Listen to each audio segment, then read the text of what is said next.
where do you see Spurs in 3 years' time?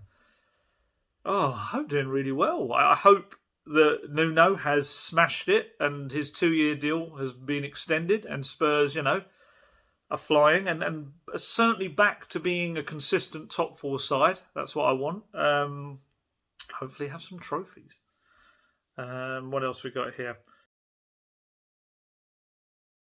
Asks, do you think we can push for a Champions League position this season and how do you think we'll do in the cup competitions?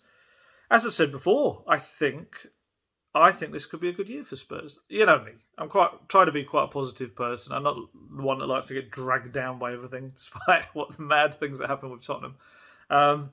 I think Spurs can push for a top 4 place. I think everyone else has, there's been a lot of money spent by the big boys. However, that doesn't always guarantee success. We've seen that a lot. Sometimes it's all about the team that's just got the best kind of vibe almost, the togetherness and everything. And what I'm seeing from Nuno thus far looks like he's trying to create that. And I think that could be a big part of things. I heard what you said, but now the dust has settled, are there any out-of-contract strikers we could get in for the season to get a bit of squad depth? Yeah, I'd probably say no. That's not to rule it out because I think there's some, is Llorente maybe even still available? You never know if there was an injury crisis. I'd say right now, from everything I hear, that they believe that with Kane, with Son, fingers crossed he isn't injured, young Dane Scarlett coming through as well, and Lucas being able to play up front if they require him as well. I think they'll probably look to see how they get into January, to be honest. If there was a real injury problems and Llorente, say, was still knocking about, just to have him as a backup. But then I think you're probably like me. In the Europa Conference League games, you probably want to see quite a bit of Dane Scarlett, see him getting a go. And I think you bring in another striker, and I do think that he'll block that. Like I said, I'm not going to go into this too much, but as I said before, they were interested if they could get a top level striker.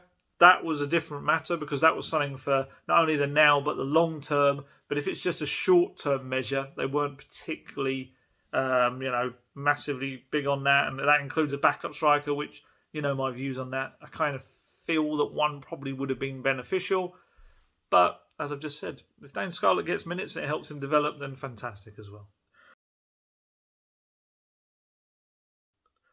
I'd like to ask your insight into whether the club and Harry Kane will agree a new deal. I would have thought both parties want to avoid a repetition of what just happened, so a new longer contract with mutually agreed release clauses would suit everyone. Right.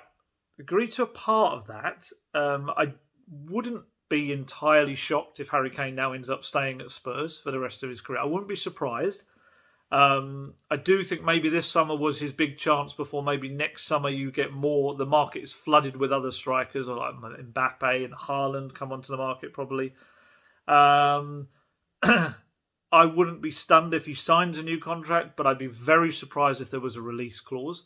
I think Spurs very rarely do that. The only one I can think of is Toby Alderweireld, and that was, I think some people say that it was some kind of thing. They had to bring that over from his Southampton contract. I can't remember what the reasoning was, but even that didn't work because he didn't get a move anywhere because no one paid the price.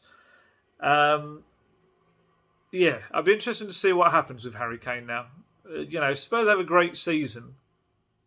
I wouldn't be stunned if he sticks around for the long term. I think obviously he'll be getting closer to Jimmy Greaves' record. If he doesn't, I think might be a push to break it this season, but you never know with Harry Kane. Pep Guardiola was quite definitive. Good luck, mate, with your career, essentially, is what he said, didn't he, after the window, or after Harry Kane said he was staying at Spurs. It doesn't sound like it's coming out. Maybe the only one would be United. And even then, does being at Man United guarantee the silverware in the same way anymore that Man City did? I'd probably say not as much. I'd be surprised now if he doesn't stick around. But then, hey, depends what the relationship is like now with Harry Kane behind the scenes with people at the club, I guess.